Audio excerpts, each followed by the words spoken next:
তো রমজান মাসে ঘুরতে গিয়ে দুপুরবেলা এমন এক কাহিনী হয়ে যে বুঝতেই পারিনি। আসসালামু আলাইকুম guys, welcome back to my mini blog.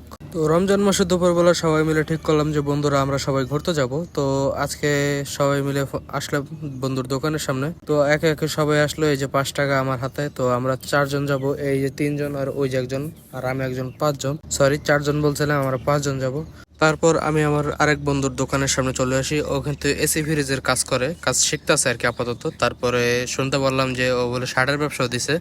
তারপর আমরা সবটি একটা অটোতে উঠে পড়ি। অটোতে উঠে এখন তৈপুর সুইচ গেটের উদ্দেশ্যে রওনা দিই। আমার এই বন্ধুরা ভাই যেই পরিমাণ ফাইজলামি করে ভাই, আমরা ওইটা না শুধু, আমরা সবাই মোটামুটি ভালোই ফাইজলামি করি। তো চলে আসছি সুইচ গেটের কাছাকাছি। তো অটো থেকে নামার পর সবাই হাইটে যাইতেছিলাম। তারপর আমরা সামনের দিক যেতেছিলাম। তো আমার যে বন্ধুরা আছে ওরা কইতেছিল যে ওর কলেজে কি কি কাহিনী হয়েছে। তারপর ওদের কলেজের কাহিনী শুনতে শুনতে যাইতেছে এখন সামনের দিকে। তো আমি ভাবতেছিলাম যে ওদেরকে বলবো যে ইফতারের কথা, তার আগেই ওরা বললো যে আমরা একটা ইফতার পার্টির আয়োজন করব। তো ইফতার পার্টির কথা শুনে অনেক ভালোই লাগতেছিল, কারণ অনেকদিন পর বন্ধু বান্ধব সবাই মিলে আমরা ইফতার পার্টি করব। তো কোন জায়গায় কি করা যায় সেই কথা ভাবতে ভাবতে যাইতেছিলাম এখন সামনের দিকে। তো চলেন আপনাদেরকে আমার বন্ধুদের সাথে পরিচয় করাই দিই। তো আমার এই বন্ধুর নাম হলো জিহাদ। ও ইন্টার ফার্স্ট ইয়ারে পড়ে, আমরা সব ইন্টার ফার্স্ট ইয়ারে পড়ি। ওর নাম হলো শাহাদত, ও হলো সাব্বির আহমেদ। আমি আপনাদের ভাই তানজিল আহমেদ।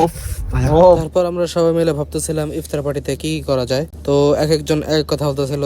আমি বলতেছিলাম মুড়ির কথা, তো একজন বলতেছিল খিচুড়ির কথা, তো আমার আরেক বন্ধু কয় বিরিয়ানির কথা। তো সবাই মিলে 200 টাকা করে ঠিক করে বিরিয়ানি ফাইনাল করি। 200 টাকার ভিতরে মুরগির বিরিয়ানি প্লাস ঠান্ডা হবে। তার সাথে সাথে অনেক কিছু ভাবতে ভাবতে এখন যাইতেছি বাসার দিকে। তো ভাই আমার এই বন্ধুর কাহিনী দেখে আমার মনে হইতেছিল কি ভাই রমজান মাসে ভাই শয়তান ভাই যায় নাই, শয়তান আমার সামনে খাড়াই আছে। তারপর আমরা সব মিলে অটোর ভিতরে ফাইজলামি করতে করতে এখন বাসার দিকে যেতেছি। তো আজকে ভিডিওটা এই পর্যন্ত। যদি ভিডিওটা ভালো লাগে থাকে অবশ্যই লাইক কমেন্ট সাবস্ক্রাইব করে দেবেন, আর যদি ফেসবুক থেকে দেখে থাকলে ফলো করে দেবেন। টাটা।